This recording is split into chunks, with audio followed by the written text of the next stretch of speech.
Okay.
Mr. Gil Black on guitar.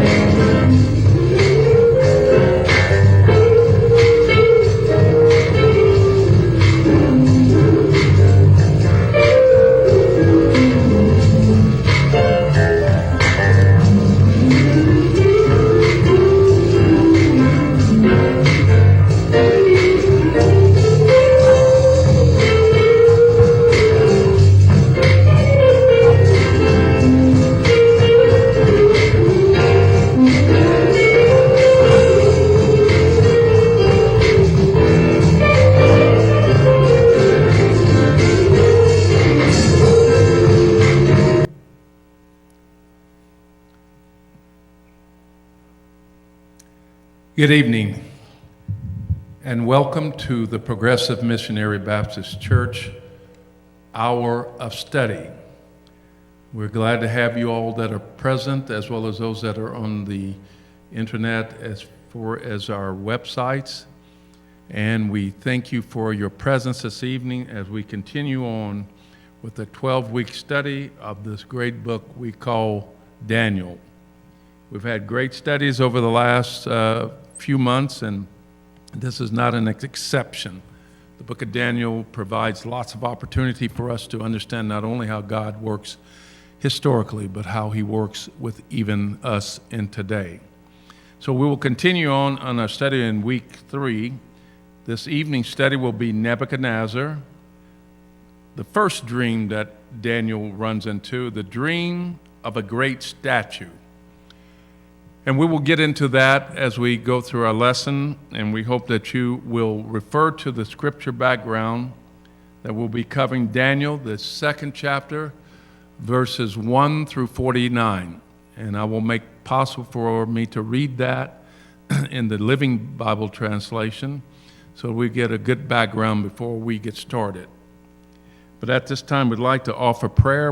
In our absence, my colleague is not here this evening, But we ask you to pray for Pastor DeShazer and his family and their loss of a relative and his non-presence here.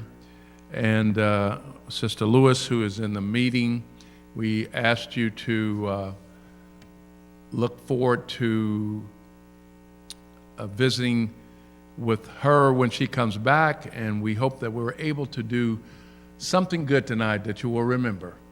You will remember this lesson in its entirety. Before we get started, let us bow our head in prayer. Lord, we thank you for this tremendous opportunity we have today to learn more about you in this great book we call Daniel.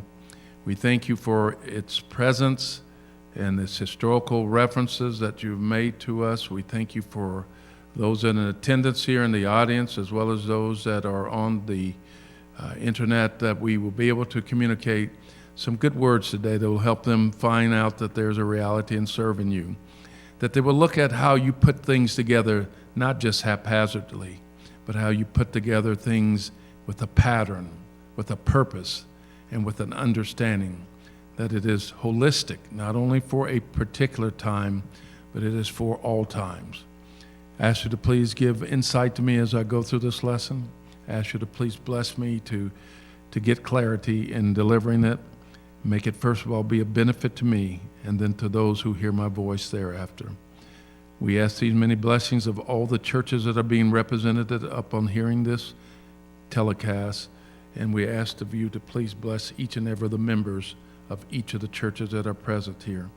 And we ask a special prayer for our church, that will be the church that is working toward, without a spot or a wrinkle, a church that is trying to be the church as a light upon the hill, and that we will show that there's a reality in serving you every day, every place in our lives.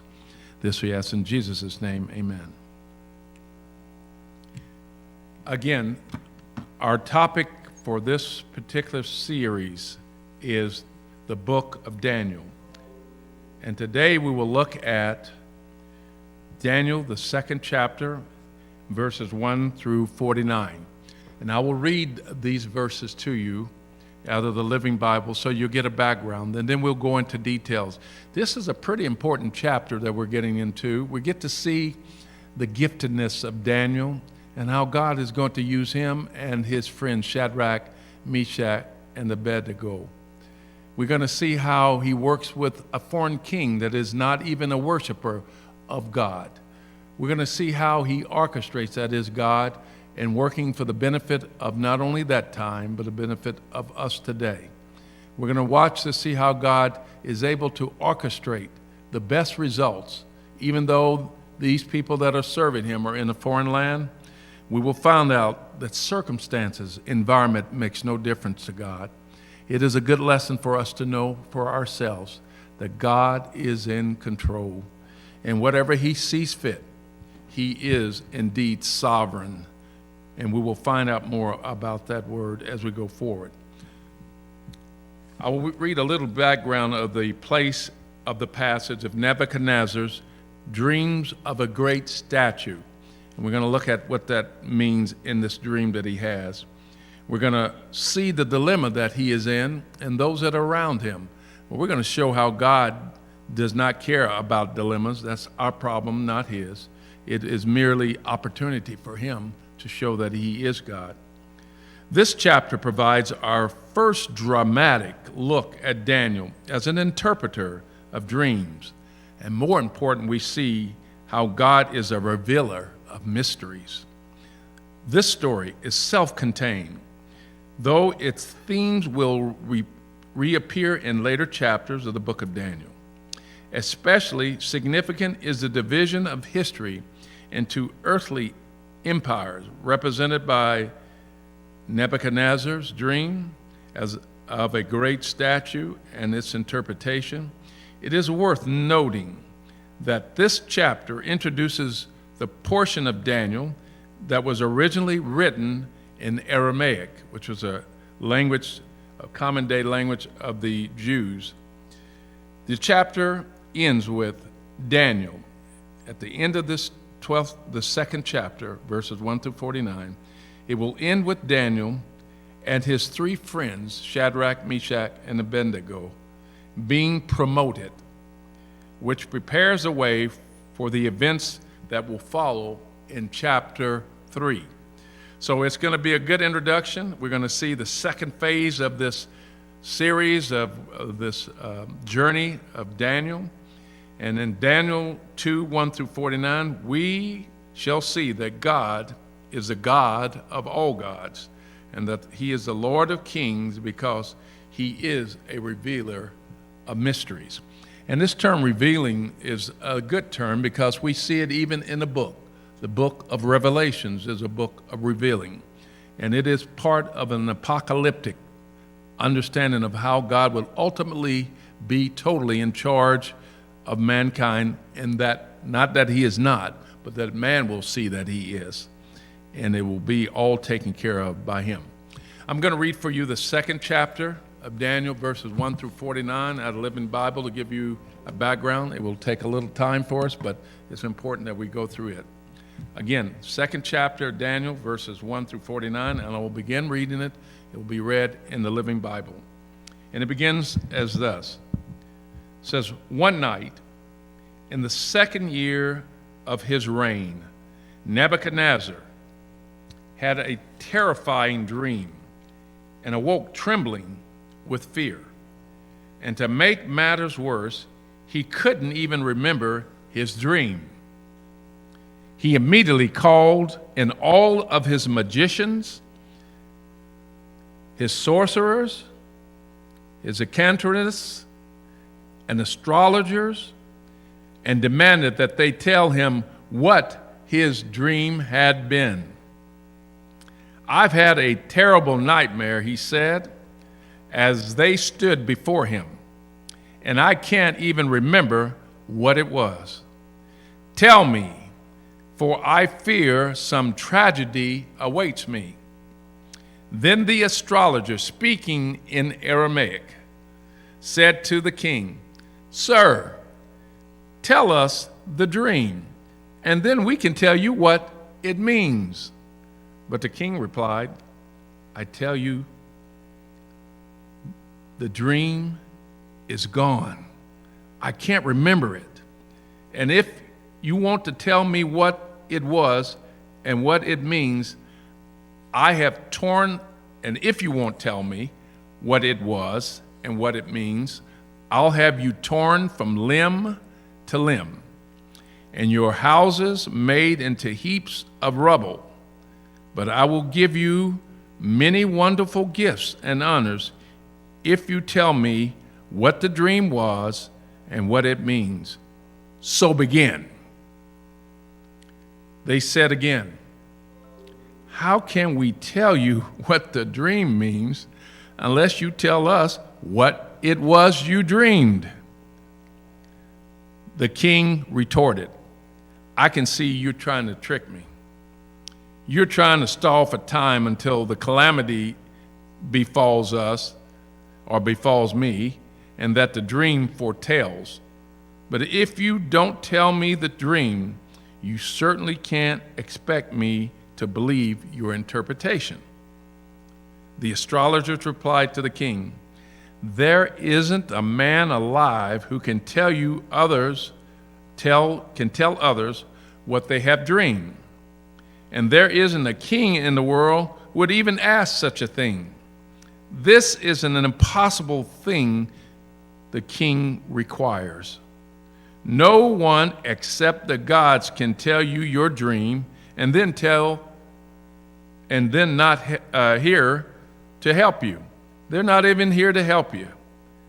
Upon hearing this, the king was furious and sent out orders to execute all wise men of Babylon. And Daniel and his companions were rounded up also with the others to be killed. But when Arioch, the chief executioner, came to kill them, they ran into Daniel. Daniel handled the situation with great wisdom and finesse by saying, why is the king so angry? What is the matter? Then Arioch told him all that had happened. So Daniel went in to see the king. Give me a little time, he said, and I will tell you the dream and what it means. Then he went home, and he told Hananiah, Mishael, and Azariah, his companions. They asked the God of heaven to show them his mercy by telling him the secret, so they would not die with the others.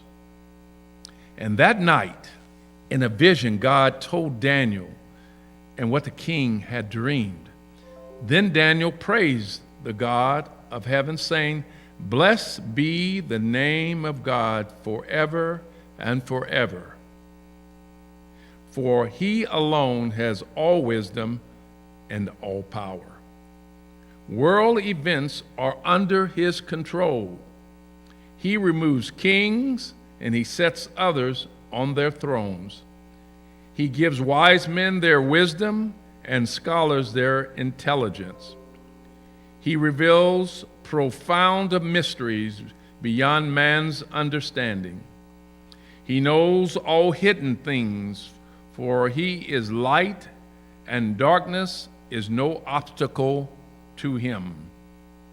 I thank and praise you, O God of my fathers, and for you who have given me wisdom, glowing health, and now even this vision of the king's dream, and the understanding of what it means."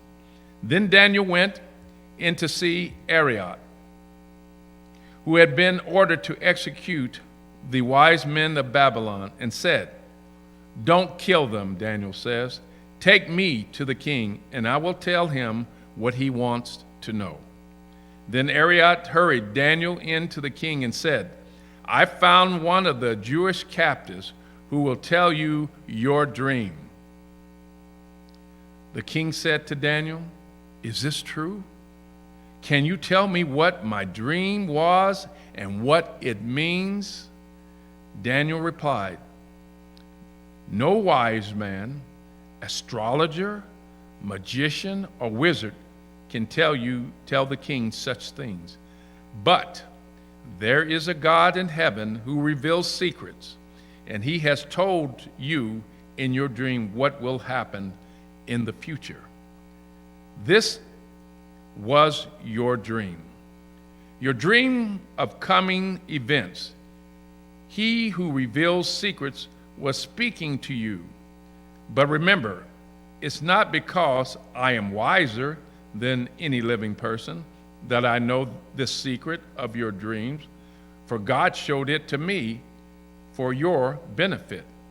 O king, you saw a huge and powerful statue of a man, shining brilliantly, frightening and terrible.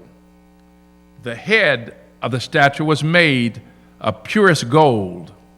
Its chest and arms were of silver, its belly and thigh of brass, its legs of iron, its feet part iron and part clay.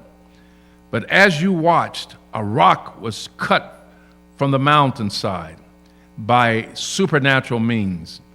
It came hurtling toward the statue and crushed the feet of iron and clay, smashing them to bits. Then the whole statue collapsed into heaps of iron, clay, brass, silver, and gold. Its pieces were crushed as small as chaff, and the wind blew them all away.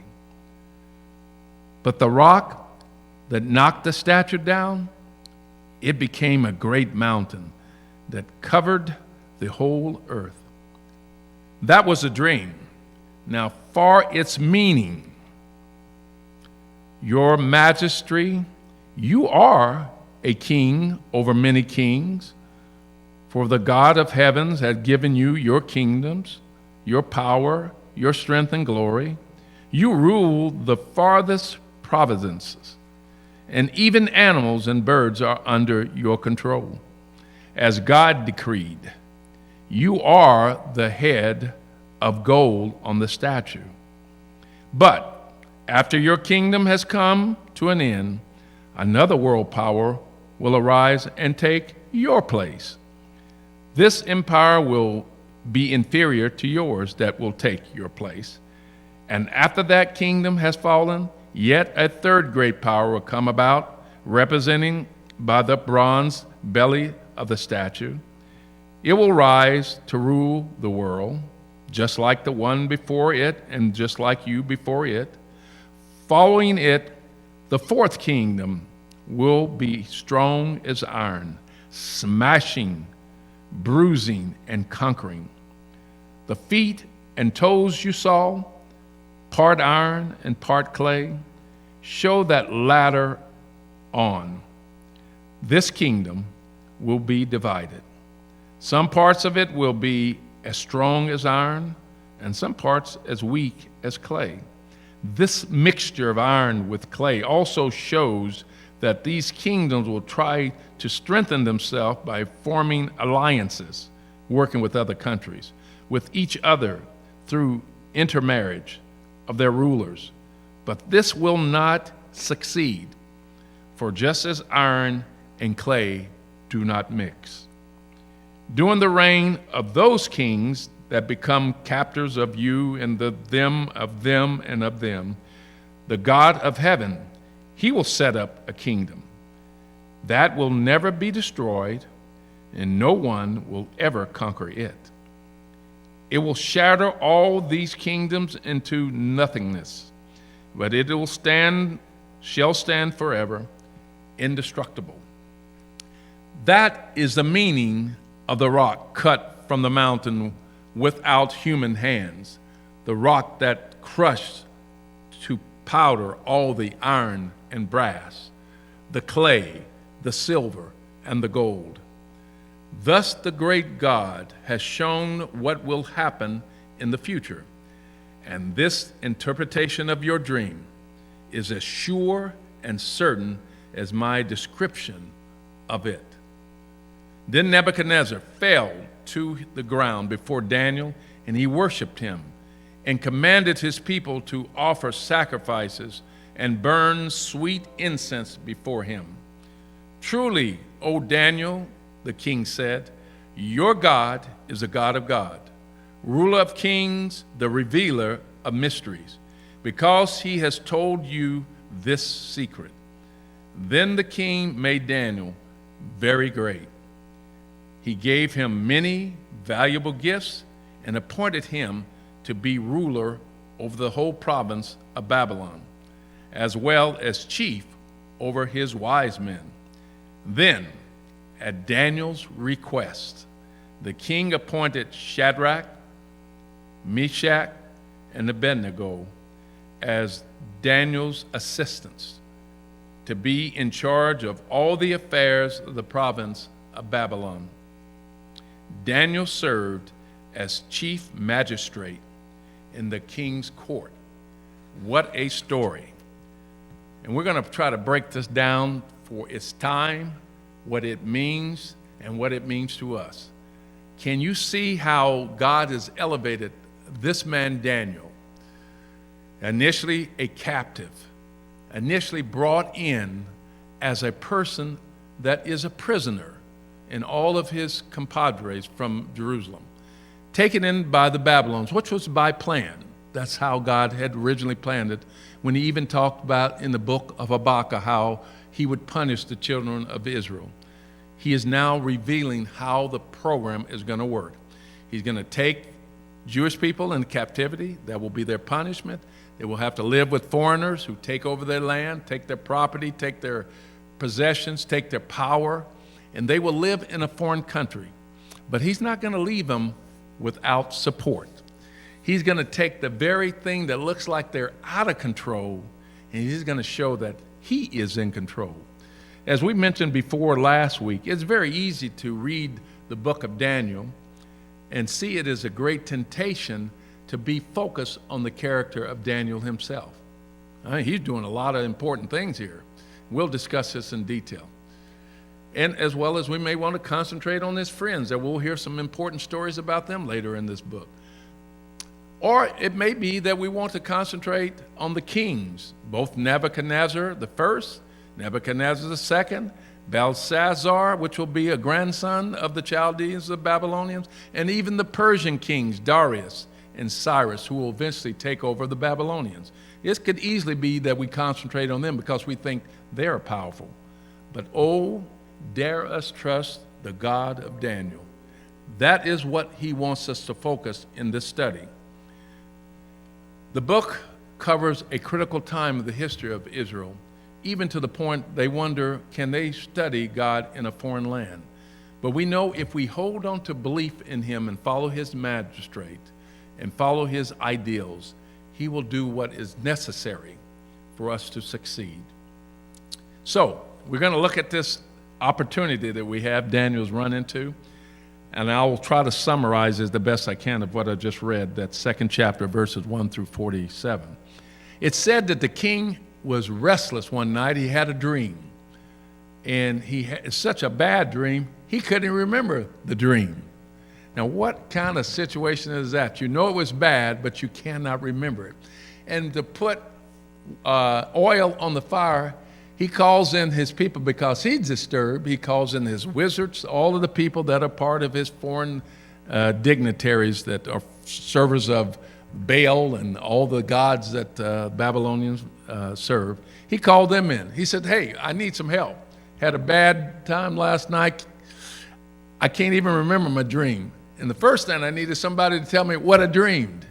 What a terrible thing to be in if someone were to ask you that. If you can't remember the dream, how do you expect me to remember it? And to put more oil on the fire, he said, if you don't tell me the dream, first of all, what I dreamed, and if you don't interpret it for me, I'm going to do some damage to you. I'm going to destroy you and all your household. Don't you think those people weren't afraid? They had to figure out what the man dreamed. They had to figure out then the interpretation of the dream. Put them in a pretty precarious situation. So their rebuttal to him says, King, it ain't nobody alive that can figure out what a man has dreamed, and therefore if they can't figure out what he has dreamed, they sure enough can't interpret the dream. So you got us in a pretty bad position. And besides that, there ain't a king alive would even ask somebody such a thing, to interpret something that they cannot even know themselves what they did. And you're putting us in a bad situation. So even if the gods that we serve were here, and they're not here, only they could be able to do what you're asking. No mortal man can do that. So can you see the dilemma God has allowed to happen? He's allowed something that at the end of the story, only God could be the one that someone could put their hands on that said could solve it. So he's put them in a pretty bad situation that they've admitted. No man can do it. No king would even ask such a question, so please don't ask that question. And if it was possible, it would take a God to do it. And our God's not even here, so we feel it's pretty much not going to happen. So in anger, the king was upset because he's not in good shape right now, and he put out a decree through his executioner, Ariot. Make a decree that we are going to destroy these soothsayers, all of my magistrates, magicians, and sorcerers, and incantates, astrologers. I want them all put to death because they can't tell me what I dreamed, and therefore they can't tell me what the interpretation. And he said, all you all are trying to do right now is just buy some time, and you're wanting to wait until what's going to happen to me, which I fear of, and then you'll come back and tell me what happened. Well, I don't need anybody to tell me that. I'll be at the end of the story myself. So I don't like it, so we're going to put you to death. That went out as a decree. It was a serious situation for these men. God being who he is, Daniel and his friends, Shadrach, Meshach, and Abednego, are also part of that. You remember at the first part of this chapter, God allowed Daniel and the three boys to kind of be grown up in the courtyard of the Babylonians, even though they were captives. They were taught to learn the ways of the Babylonians. They were learned all the customs, even tried to get them to eat the food of the Babylonians. But they refused to do that. And this person that was in charge of them, the supervisor, to make sure all captives, as well as the young people of Babylonia, were taught the right way, he felt kind of negative in that Daniel said, we don't want to eat this food. We have our own way we eat in Jerusalem and the way we worship our God, and I don't want to eat this food. And the person in charge said, well, I can't allow you to not eat what the king is serving, because if it looks like you're not eating and you fall off in your health, he's going to blame me. So Daniel said, I'll make a deal with you. Let me eat what we're supposed to eat. Let our people eat. And we'll be even only the ones of the Jews that are doing this. And let us do that, and we will prove to you that our God would take care of us at the end of the time that you allot us to be on this diet. And lo and behold, the man agreed to do it. And he believed in Daniel. And at the end of the test, Daniel's health was as good as anybody, as well as Shadrach and Meshach and Abednego. They holding steady to God's will, God blessed them. And they moved them up because they were smart, they were taught well, and the king saw that they were not afraid of learning these new rules that they had to learn in this foreign country, and that they were also blessed to have certain talents. And one of those talents of Daniel was the ability to interpret dreams. So that is what his status is before this event occurs. So the king had a little awareness of who Daniel and these three men were, but at this event where he's killing everybody, they become part of the potential people that are going to be killed. And he runs into Arioch, and the story is told to him what the king is going to do. So Daniel asked him, why is the king so upset? And Arioch told him the story, that the king was not having a good day, and he needed somebody to tell him what he was dreaming, because he had forgotten it. And in addition to that, he needed to tell him the interpretation of it. So Daniel said, let me have a crack at it. Let me see if I can go visit the king. So he went to visit the king, knowing that his life was on the line too, of being part of those astrologers that the man assumed he would be. We could die if nobody could answer these questions. So he told the king, just give me a little time. Let me go back to my house, and I will consult my God. He does so, and you know what he does? Instead of him going back and saying, boy, I'm going to figure this out myself, he does as we should do, knowing that, as even the foreign astrologers said, no man could do this. He relied on his God, the same God that those who believe in him would always rely upon. And he prayed to him, God, we know that you are the God of all gods. We know that you are the revealer of everything. You are in control of all things. We don't have to worry about anything. Just like you helped me through the diet, I'm sure you will help me through this dream. I've committed myself to the king.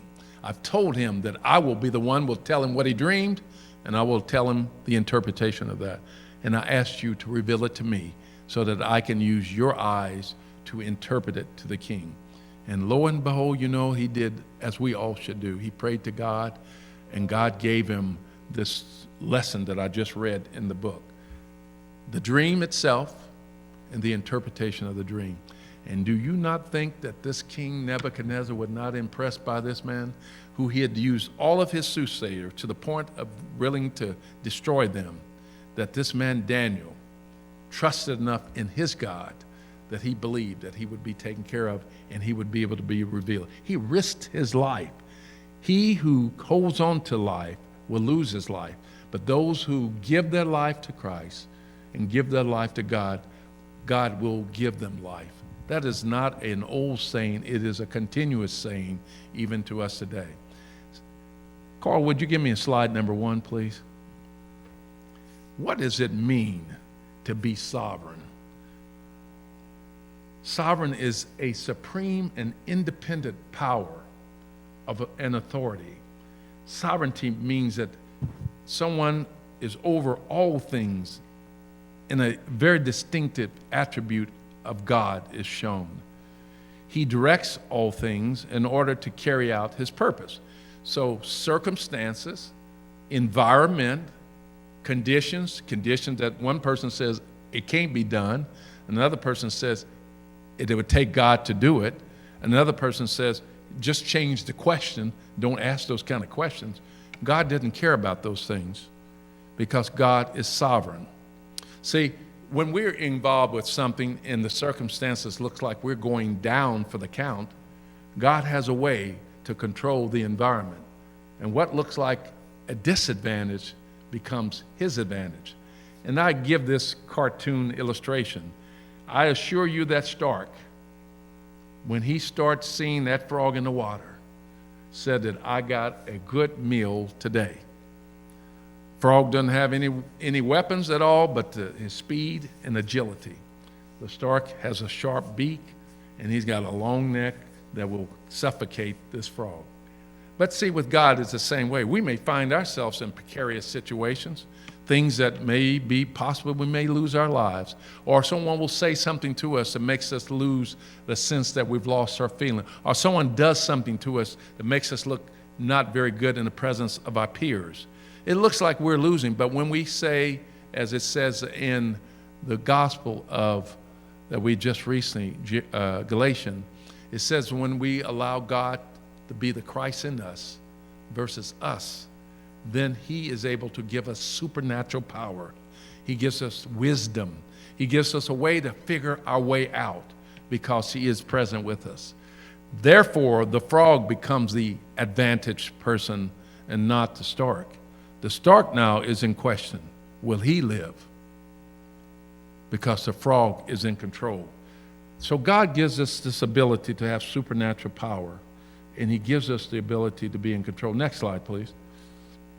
See, the whole theme of Daniel is this. We can easily, as I said, be concentrating on Daniel, the 3 boys. We could easily be concentrating on them. But that is not the point. The point is how can we see God in the midst of our circumstances? And that's the same way with us. It's no different. We today have feats that we have to deal with in our everyday life. Have to deal with our physical health. We have to deal with our relationship with others. We have to deal with our finances. We have to deal with our circumstances, with the relationship with people that we love, our children. And sometimes we're in precarious situations that looks like we're not winning. But God is sovereign. He only asks of us one thing, is to call upon him. And that's what Daniel did. He called upon God for his solution. That was a wise decision to do, and it's a wise decision for us to do, is to call upon him. Next slide.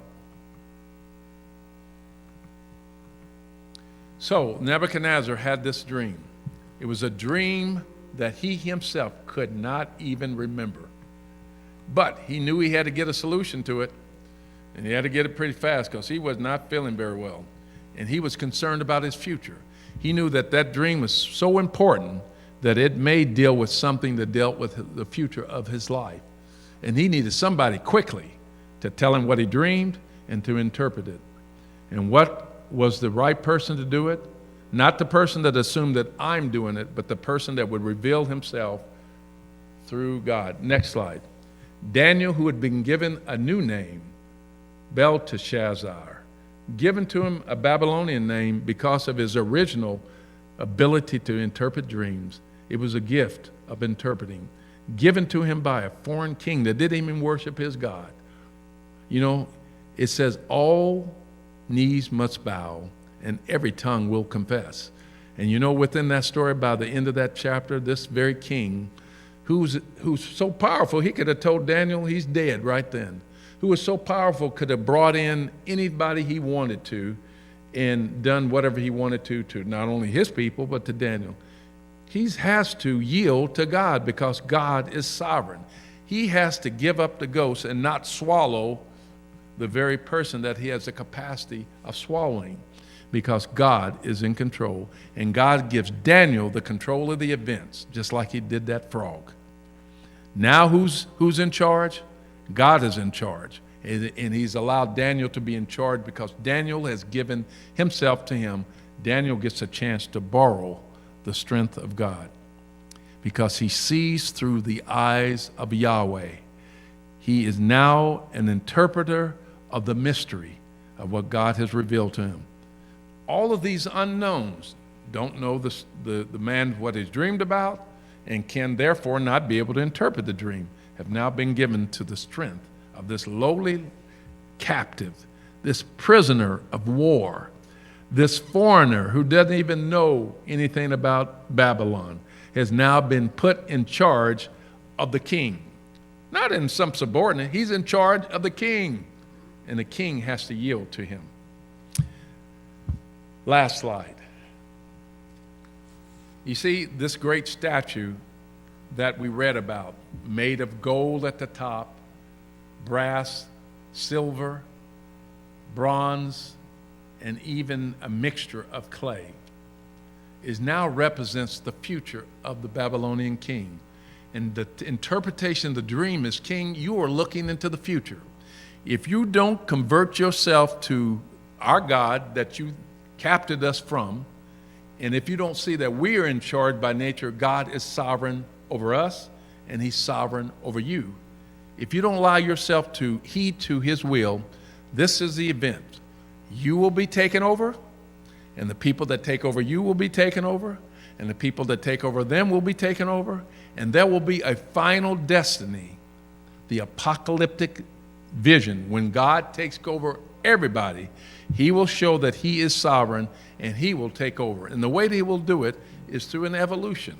Eventually, the cornerstone, the very stone that is hewed out of the mountain, that destroyed the statue that you dreamed about, and that is interpreted that one day all of the kingdoms that you think you're in charge, yeah, you're in charge of something now, but it won't be for long. Someone will captivate you and take over you, and someone will captive and take over the next person. This huge stone that you saw in your dream, and I interpreted for you, it will destroy the statue of your future. And unless you abide by our God, this will be your fate. And you know, ultimately, all kingdoms, your era, the era today in modern times, and to the book of Revelations, will show that God will be apocalyptic. He will destroy all phases of leadership other than his own. He will demonstrate that he is in charge of the times that he comes in, your time of the children of Israel, as well as the time of humanity. This will be the prediction. So that is what we went through in the interpretation of this dream. So the first question in your books that have the book, that is chapter 2, 46 through 49 verse, says Nebuchadnezzar is amazed at what Daniel was able to reveal to him. Why wouldn't he be? When you be amazed if someone could tell you what you were thinking, even though you can't remember it? Would you be amazed at what you're not thinking can be interpreted? And you've asked all the people that you know to ask, who you hire and you have control over, and they couldn't do anything about it. And he takes a foreigner. You know, God doesn't really care who does the right thing. He just wants someone to do the right thing. You know, it's not uncommon for Jesus in the New Testament to show people who were doing the right thing. They weren't even the Jewish people. Have you ever heard of the story of the Good Samaritan? This is a non-Jewish person. He uses him to show the right way by which we should deal with our fellow man. Have you heard of the woman at the well? She becomes a better disciple than the disciples who are supposed to know the difference. See, it doesn't matter who he uses. It just needs someone that wants to be used. So he takes a foreign person, Nebuchadnezzar, and he puts him in a situation. He has to use Babylon. He has to use Nebuchadnezzar to punish the children of Israel. But in so doing, he's still not lost control. He's still using these foreigners to do what his will is. In so doing, he gets to progress his future and what he wants the world to be. Okay, so because he was amazed, he prostrates himself, bows down, and he pays homage to Daniel's God. That's who he prostrates himself to. And that's what he should be doing. That's who Daniel is giving credit to as his God. And yet, how does this relate to what Nebuchadnezzar says in verse 47? It says that Daniel's God is truly the God of all gods. So that is not an uncommon situation. God has put his people in many times a position of strength where they have to capitulate. They have to surrender that God is a God of God. You remember the story of Pharaoh? After Pharaoh thought he was all-powerful, in the story of Moses, and he continued to try to defy God every time a new plague or a new punishment came on board. And Pharaoh got stronger and said his heart got hardened more. The more that God did, the more he got mad. To the point, no matter what you're mad at, that's us today as well. No matter what you get upset with God taking us through, ultimately, he is in charge and sovereign. He gets to do what he wants to do. He gets to do because he's trying to help you. He gets to do what he wants to do. And no matter what Pharaoh, how mad he got, boiled mad, even to the end, when he says, let him go, and he thought about it overnight, and his heart got even madder, hardened that time. He goes after himself. I'll personally take care of business. And you know what he did? He ran into an obstacle. He ran into the Red Sea. And it says, as it always says, even though he surrendered and said that your God is truly the right God, he took it on himself to be God himself, and he's going to defeat God. And what happened? Pharaoh's army got drowned in the Red Sea. See, God only has to have us follow his rules. That's where wisdom begins, the fear of God, that he wants us to recognize he is the most omnipotent, sovereign God. And when we do that, even if you're a foreigner, even if you don't follow him, he will give us what we need to be given. Second area says, Daniel graciously asked the king to appoint. He didn't just take credit for himself, he even gave opportunity for his three friends. Daniel became in charge of even the king's, this foreigner. That'd be like Putin coming over, taking over Ukraine, and then God takes care of him. And he makes the king of the Ukraine in charge of things in Russia. And then the Ukraine king chooses people that he wants to from Ukraine to be over things. That's what Daniel did. He took advantage of putting more people who believe in God in a foreign country and made them in charge of things. You think Daniel won't be rubbing off his God on these foreigners? He's going to do it. He's going to show you how you're supposed to live, king, and he's going to convince him to follow God's mandate. You remember the original promise was Abraham that I will make you king of many nations. I will make you leader of many nations. So these new people that are following God has to come from somewhere. There'll be some converts in this foreign country of Babylon. There'll be some converts in the people that take over Babylon. The Persians will have people that will believe.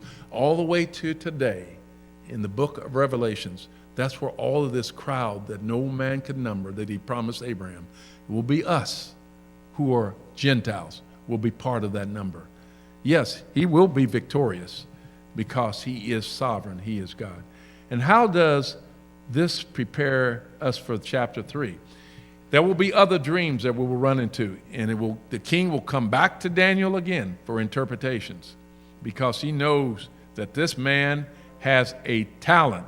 This man has a giftedness of dream interpretation, and he is able to use the supernatural powers of his God. God allows him to use the vision of his God to see things, and he's not going to let that go by. He can no longer depend on his soothsayers because he's made Daniel even over them. He at least gives credit to God, the king does. He sets up Daniel and his friends for a difficult situation, and he has them properly valued and properly rewarded. And he promotes both of them, both him and his friends, to a new level of ascendancy in a foreign country. You tell me that God does not give us power to deal with our day-to-day issues, and no matter what your situation on your job, even in church, that he will allow us, if we do the right things, depend upon him instead of our wherewithal, our power, depend upon him. He will give us precedence and give us the ability to borrow his powers of vision, of looking into the future, of withstanding pressures when people wants us to do something contrary to his will. When we want to hold on to him, he will give us strength to survive and to make it. And at the end of the story, we will be victorious. It looks like we're going down the neck of the stork. He will make us be victorious. And it'll be the stork that is on trial, not us. That's the way he operates. You see, when we seek mercy, when Daniel is confronted with a truly desperate situation, the prospect of death, frog going down the throat, prospect of death, he doesn't despair. The frog is not concerned about being eaten up because he's using the hands of God, and God's got the situation under control. Instead, he calls upon his three friends and seeks mercy. They get together and pray together, not to each other, not to, hey, fellas, how are we going to figure this out? They pray to their God. That's where their strength comes from. He's not relying on himself. He's in a foreign country, and he's not going to let himself be isolated by, he's going to go into the foreign country, and he's going to wear his spiritual suit, space suit, his spiritual space suit, and he's going to operate in the will of God in the foreign country. Just like we are in the world and not part of the world, we have to practice the things that we know is right. And if we do that, we're not victims of the hostility on the outside. If you let the zipper down and you're in a foreign planet, your gravity is going to go away, your oxygen is going to go away, and you're going to die just like those that are on the outside are dying. But if you keep your suit zipped up, you keep it tight, you pray to your God, and you live within that, you're in the world but not part of the world, God will reward you, and you'll be able to be the standard at the end of the story. And you will convince others to take on your spiritual suit. This is a gospel-laced response to crisis. It is a kind of reaction Jesus invites all of his followers, regardless of the circumstances and situations that we befall ourselves in. We may be tempted to do something that we know is not right. It can be outside of the church, in the grocery store, at home, or even in the church. We could be tempted by Satan to do certain things. But as long as we keep ourselves in his will, believing before asking, ask God to help us, he will do that. And we become the victor, not the victim. Ask, it says, and it will be given to you. Seek, and you will find. Knock, and it will be opened. For everyone who asks and receives, and the one who seeks will find, and to the one who knocks, it will be opened. Matthew 7:7-8. The 7th chapter of Matthew, 7-8, rewards, assures us that. Daniel found this promise of Jesus in centuries before. For he gloriously proves to us today, in the future of that statement of Matthew, that it is true. And the only right response was adoration to you, O God, O my Father. He thanks God and he praises God for what he had done for him. Daniel 2:23. He didn't take the credit. Daniel didn't take the credit. The three boys don't take the credit. They give it to God. And in so doing, the king has to give God the credit and not the men, because they are transparent. They make sure that the king doesn't see them doing it. They make sure that the king sees their God doing it. Incarnation. Incarnation is another term we want to keep in mind as we go through this book. What was a dream and what was the interpretation?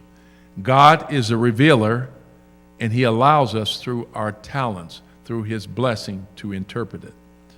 When Nebuchadnezzar confronts his wise men with an impossible request, any of us in the audience would know it's an impossible request, namely to tell him not only the interpretation, but the contents of it. Tell me what I dreamed.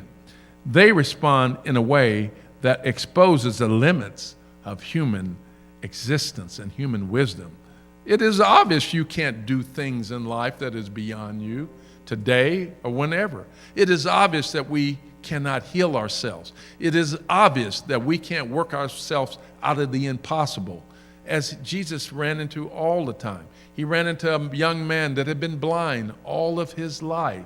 It is obvious this man cannot heal himself. He ran into Lazarus, who was dead, made sure he was good and dead. It is obvious that Lazarus can't bring himself back from death, but we are able to respond and believe in God that can do all things, and all things are possible through God. The thing that the king asked is difficult. The thing that we need sometimes is difficult. No one can show it to the king except the gods, his people says, whose dwelling is not with flesh. You know, sometimes God has to put us in a situation that we can call on no one but him. That we can't go to the bank because the bank is closed. That we are at an age that we cannot perform it because of our age, asked Abraham. That because of the situation that we cannot interpret the future, because of a situation we can't raise ourselves from the dead, because of our situation that we've been dealing with in the case of the woman at the well, that she's seeking men as solutions, she can't solve her problem. Sometimes he puts us in a situation that we have to call upon him. That's the message of Daniel. It's a good message for us today. There are some things we're not going to be able to solve. There are limitations to our wisdom.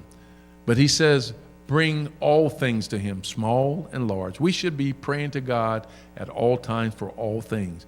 We don't want to rely on ourselves. We don't want to depend on ourselves. We want to depend on God because we don't have strength. All of our help comes from him. And the quicker we give him in his hand everything in our life, from the time we wake up in the morning, thank you, God, for breathing. Please help me to breathe more the rest of the day. If it is your will that I am to continue, let it be from you. To the time we lay ourselves down at night, Lord, allow me to sleep in peace. Allow me to be on good terms with those that I run into, that every time I do something, that it is in your will. If we live with that standard, then we're giving God control of our lives, and he gladly allows us to be handled by him. And the Word became flesh and dwelled among us. The opening chapter of the Gospel of John declares, and we have seen his glory, glory as the only Son from the Father, full of grace and truth.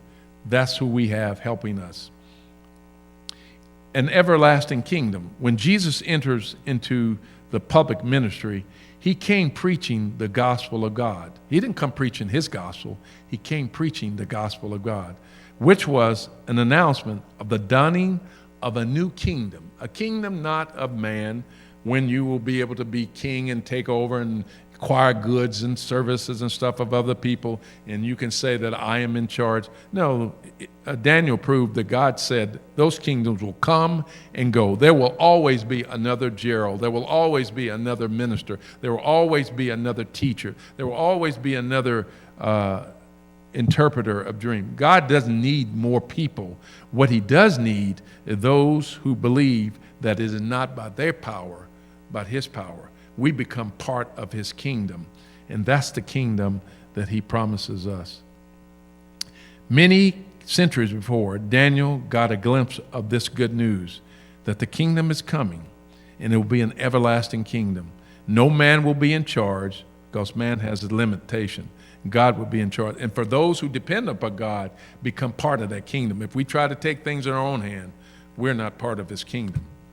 Indeed, he saw the stone of the builders would reject. The cornerstone, Jesus was the stone that would shatter all past opinions of who was in charge.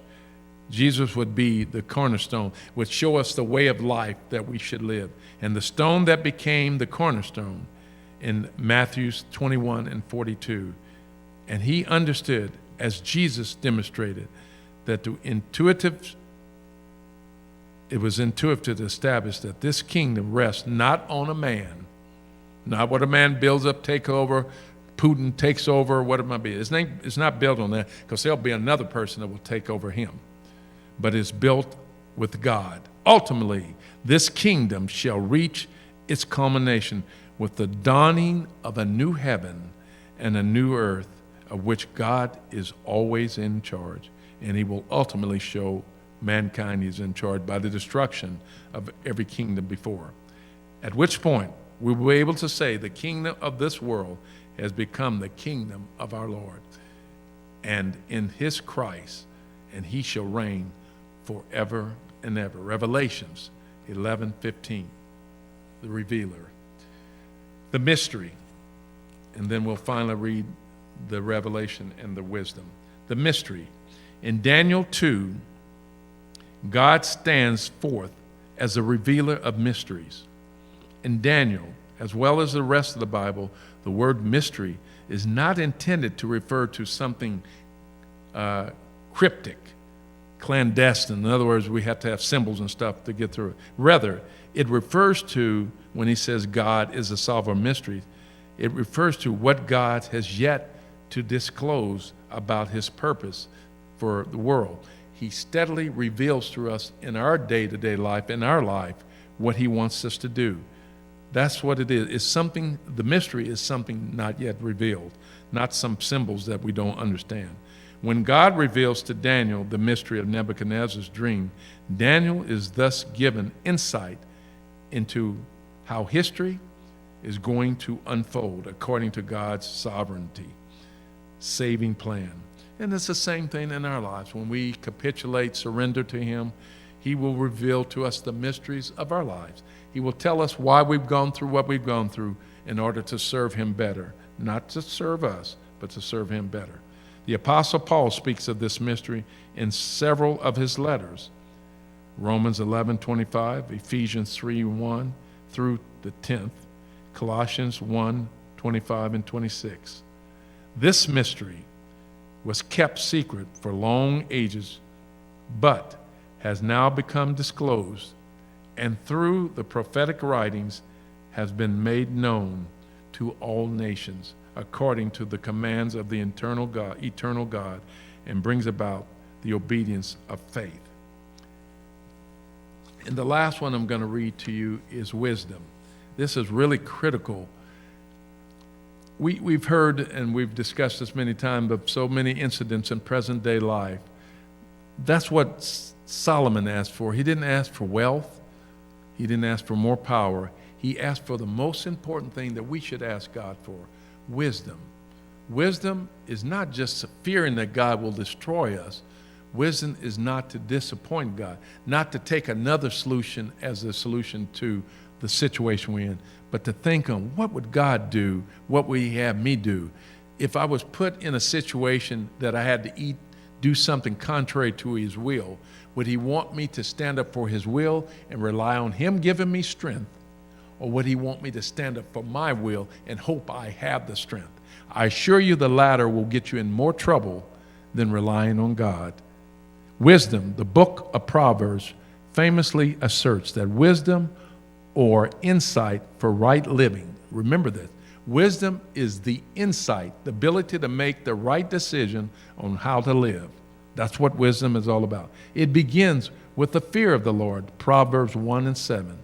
Daniel 2 both illustrate and reinforces this theme that God is the one to whom belongs wisdom and might, Daniel 2 and 20.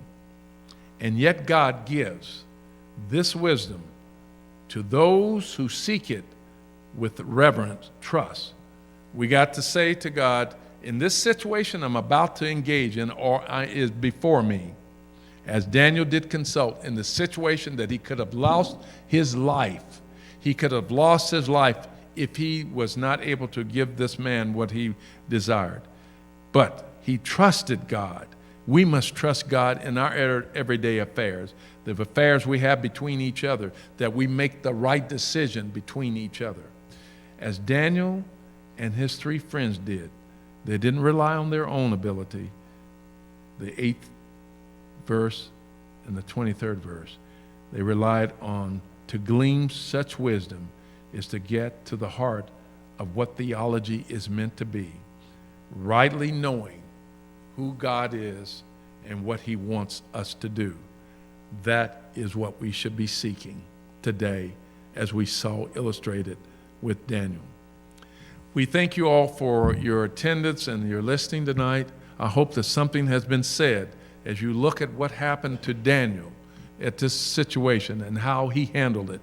He depended upon God, not upon himself. He was not afraid to assert himself. We must not be afraid to do the right thing.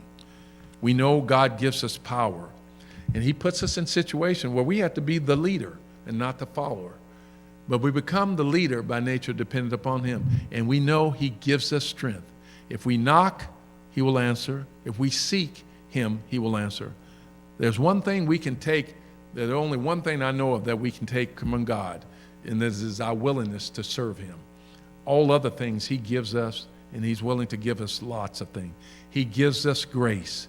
He gave his only begotten son. He yielded his life. That's what God does. We must also crucify ourselves by yielding those things. We want to always be in the position, not doing it our way, but doing it the way of Christ.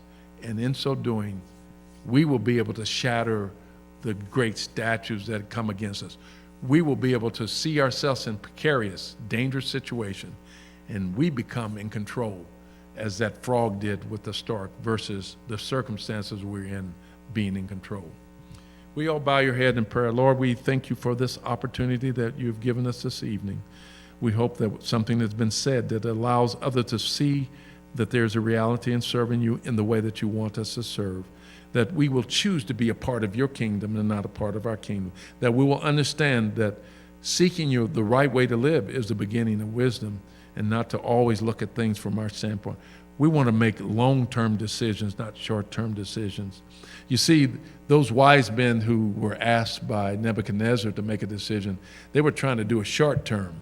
They said, just tell me your dream, and then we'll give you the interpretation. Even a king knew it was a slick way to get around it. And he, in fact, thought that they would wait until the interpretation of the dream would happen, and come back to him and tell him what happened. That was short term. But Daniel, and only Daniel, and the three boys came to you and said, give me the truth and let me know what it is. And even if I face death, telling this man the right answers, the truth will set him free and will make us free by doing it your way. Sometimes the truth is not the most popular thing, and we thank you for God knowing that.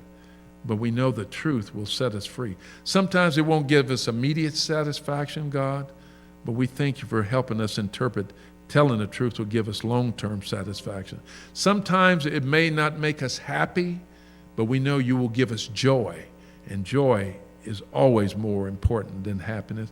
Sometimes it will make us feel like we have to love in spite of that we're not getting 100%, but we know ultimately love is the only thing that will survive. Lord, we thank you for these truths that have made you self-evident in our lives. We ask you to bless us to get more interpretation of this throughout the rest of this book of Daniel. And we thank you for this revelation that you've given tonight. We ask you to bless those that have heard it, help them to feed upon it, that they will live by these standards, and as well as myself. These many blessings we ask in thy name and sake tonight. Amen.